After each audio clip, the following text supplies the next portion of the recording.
What is up, you guys? I'm here with a special guest. Today we have my sister, Biola. Period. And today we're going to be talking about New Year, New Me, or so you think, right? So one of the big things I want to get into for the new year is that sometimes there's a lot of pressure in the beginning of the new year to erase your whole identity and just become a completely different version of yourself, which I'm here to crush dreams and say that honestly, it's just not realistic and it's pretty tiring. So oftentimes social media likes to push overnight glow ups. They like to push overnight success. They like to push this whole new year, new me idea. And yes, it is important to want to change and grow and strive towards different things as the year goes on. But it is also important to always stay true to yourself and remember that slow success builds character, fast success builds ego, right? So you appreciate who you become more when it's a slower process, and it actually means a lot, and the change actually sticks when it is a slower process, right? So too harsh of reinvention when it comes to yourself can kind of imply that imperfection is madness, that it's not crazy. I mean, not that it's not crazy, but that imperfection is like not the standard. Nothing is perfect. No matter how much we want to change ourselves, no matter how many times we erase ourselves, we're still going to be imperfect in a new version of ourselves. And I feel like that's really important to remember, right? And why am I saying this? So what are we supposed to do, Ashley? Great question. What you are supposed to do instead of trying to create a harsh reset is do a soft reset.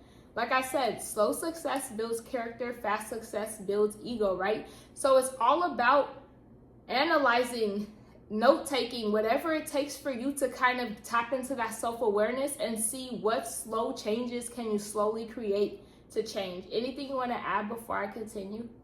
Yeah, I think the slow change is really important. A Bible verse comes to my mind. So it's Romans 12:2. Do not conform to the patterns of this world, as you said, the world society pushes, but rather be transformed by the renewing of your mind. Exactly. So renewing your mind is a transformation process that does take time. So exactly. Continue, Ashley. That was really great. So yes, I feel like growth doesn't always require such an intense overnight thing. I think that growth is slow, and I think it's time to take back our power, and instead of always pushing an overnight thing, we just have to tell ourselves, okay, it's about consistency, right? It's about consistency, and consistency is still a little bit different than forcing yourself to be just completely different, because I am still consistent if I slip up and I check myself and I get myself back in order. That's consistency. And I think another thing, because who else has done this, okay? Because I'm right with you guys. I used to have such a harsh reset launch of a new version of myself, and every year, I want to say literally the first day of the new year, I would mess up, and I'll be like, you know what, it's not my year. 2027 is my year. And that's kind of the point. The month like, in, Ashley, exactly. Sometimes you're like, I'm a month in, we're like, it's not my month. You know what, I messed up. It's like when people are like, I'm not going to curse anymore. The first day somebody try you, and that's my point. It's like, okay, but why does 2027 have to be your new year? You just have to start small, you know? And I kind of want to give an example. I'll say me and my sister will give an example, right? So I want to say for me, right? Let's say I curse a lot. And, you know, when the new year comes, the better version of myself that I can foresee myself becoming is me using better language or not cursing as much. I think a soft launch would kind of be okay. Rather than cursing like all the time, every single sentence, let me at least just try to curse a little bit less in whatever way that would apply for me, right? So I could literally, let's say that I'm cursing every single sentence. I could say, okay, let me just be mindful in every other sentence. Maybe I could let a curse word slip, but let me be more mindful. But just to go from cursing like a sailor to no cursing at all, that's crazy, that's nuts, and you're setting yourself up for failure. Yeah, literally. Or I could even say, okay, I'm going to try to cut this specific curse word out of my vocabulary.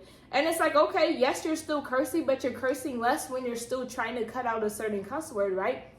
So I think that's an example of a soft launch that's more realistic. And I think it's more about being realistic with goals by doing soft launches. And that's something I want to promote more. You are still a different version of yourself, even if you don't wake up new, okay? Because in order to get to new, you have to go through a gradual, radical journey. That's how it is. That's like healing. You don't wake up the next day and you're fully healed from a heartbreak. It takes time. It takes crashing out to the music. It takes cussing somebody out. You need to feel the emotions. You have to feel, you have to go through it, and you have to embody that. You embody that over time. You know, you slowly just start feeling differently about it. You come into a different type of self-awareness about the situation. Your mentality is shifted. And I think that that's very significant. So that would be my example of a soft goal. And how about yours? A soft goal for me, going to the gym. Look, everybody wants to go to the gym in New Year's, blah, blah, blah, and get more fit and get more healthy. But I think something like that, you would need to build discipline. You can't just full run, start going to the gym. You're going to fall off. So I think implementing different things, like 5 minutes a day, I'm going to do jumping jacks, or 5 minutes a day, I'm going to do this.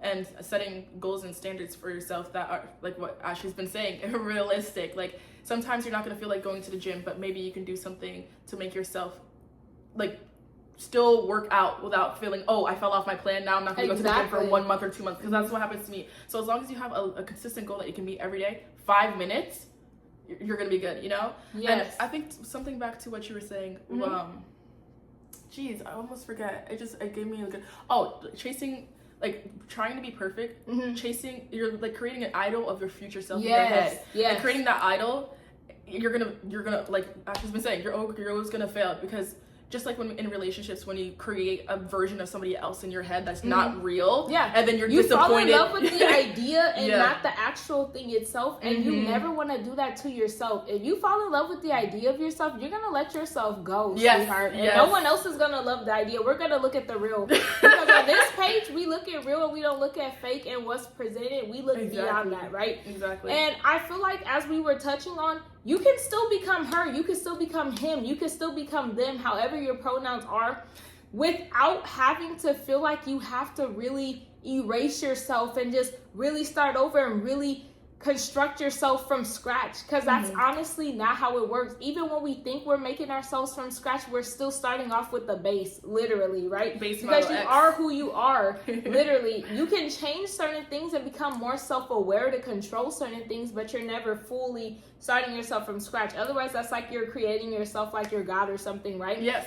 And I feel like another important thing I want to express is that sometimes, in my opinion, when you are trying to do a really, really harsh launch of a new version of yourself, it's almost like you're rushing a timeline and trying to control it, right? Because I get it. The point of why we want to rush it is because we want to become that new version so quick, right? But I keep repeating this quote because I feel like it's important. Like, slow success builds character, fast success builds ego. In order to really stay that true a new part of yourself that you grow into, it's not overnight, because there's so many lessons along the way that will make you understand and see why that change was important. It's not overnight. And if it is overnight, you're not going to really see the significance of it. It's more just like, okay, it's like getting everything you want. You don't appreciate it when you have to work for it. You really fully appreciate it, right?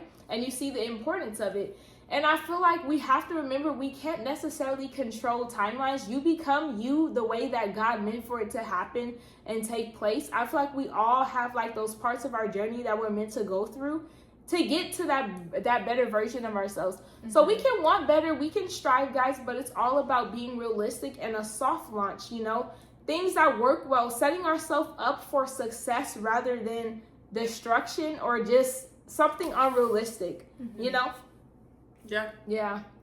I also feel like too, another thing is, rather than trying to become a full new version of yourself, I think we should just look at like outgrowing certain parts of ourselves. I think that's a good way to see a soft launch too. Yeah. You know, because we all have moments where we're like, dang, I'm tired of this. I'm tired of not eating right, or I'm tired of, you know, not having boundaries, you know? And again, you don't just wake up and have better boundaries or anything, because that's something we still work on. But it's like you literally see, okay, what did the old me, you know, tolerate and stuff in that last chapter? You look at that and then you want to make soft goals based on that. Like, okay, so I was doing X, Y, and Z. Start small, you know, because you're never just going to fully have something. It's about small little steps to get there. I feel like what you're talking about is like a lot to do with intention, being intentional, because just saying something and then like be like, yeah, I'm going to be more fit this year, and then not actually having intention, goals set, like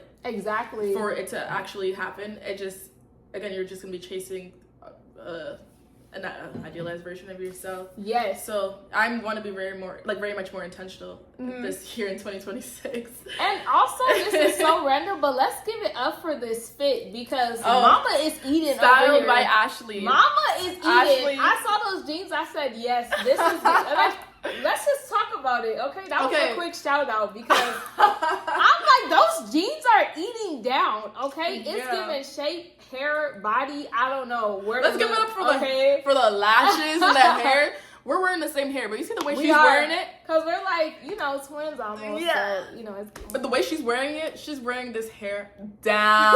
It's like it was made for her. Like, I can never do it like... Oh, my goodness. I can't do it like her. And it's so cute because I feel like we're the same, but we kind of, like, are different at the same time. Like, even with us having the same hair, we're still different. Like, it's just so cute. But basically, guys, that was pretty much the video. It's just, once again, it's important to do soft launches and not hard launches when it comes to changing yourself. When you change yourself, if your intention is to genuinely change something, doing it quickly is not going to help. It's not. It's about small steps to get there. It's kind of like someone saying, okay, I've been an alcoholic, or I've been like a whatever you want to say for all this time, and then overnight on the first, I'm going to magically be so clean and I'm going to be that way for 365 days. It doesn't really work like that. It takes small actionable steps. Like, even if you're like, okay, I usually drink 8 drinks, I'm going to do 7, and I'm not saying you have to stick with that same thing throughout the whole year, because some people can obtain a goal really quickly, or they can achieve it, or it becomes a little easier. And good, because you may be able to cut it down to 7 in 2 months or 6 months or whatever, 7, 8. And then you can say, okay, well, maybe now I'll do like 6.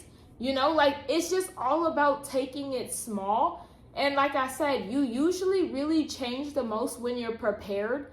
And it's even hard to this day, because for me on the first, I have this huge thing of like, what am I going to focus on? What am I going to change? And I like to change. I think it's good to set the intention, but you change depending on the season and when you're truly ready. And you can always set intentions, but still, I'm saying that to say, don't be so hard on yourself. Have you ever been hard on yourself? Oh, about things? 1,000%. Yeah. But when you get too hard on yourself, it also causes you to give up. Literally. Yeah. Like, for me, example, running. Like, sometimes, like, if I want to run 3 miles and I run the first mile slower than I usually do, it makes me want to give up. I want to stop running. You know what I'm saying? Like, you know what? Actually, I'm not achieving anything. Exactly. Let me just call it quits, and I'll get back to this in 2 years. Like, exactly. So it's very detrimental. You just have to keep going. You have to follow through, and you have to keep pushing through, even when it doesn't look 100% as you envision. Yes. You have to keep.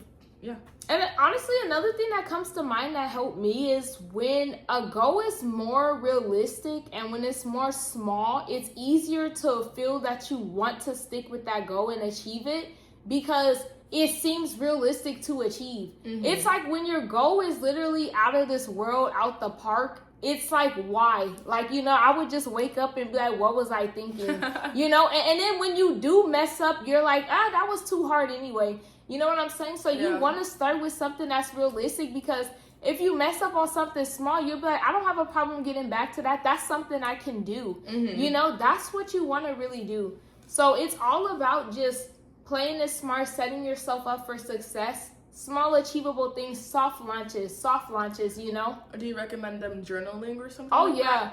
Honestly, guys, I advertise so much journaling because that was me on my journey. Like, the way I am now, I journaled, and I had people to talk to, and I feel like that's really important. When you journal, you come into so much self-awareness, but you have to journal in detail, not just, generally. You have to go into detail. You look back, you read it, and you just find patterns. And that's how you can really identify a lot of stuff. And I even say journal about a goal you made. If you can't tell if a goal is not achievable, or if it's not realistic or a soft launch, journal about your experience trying to achieve it. And when you read back those reflections over time, it will show you if you're being too hard with the goal or if you're doing a soft launch, So that's all we have for you guys for part 1. Thank you guys for listening. I hope that you guys are having a safe, very happy new year, and I wish you guys so much love and success.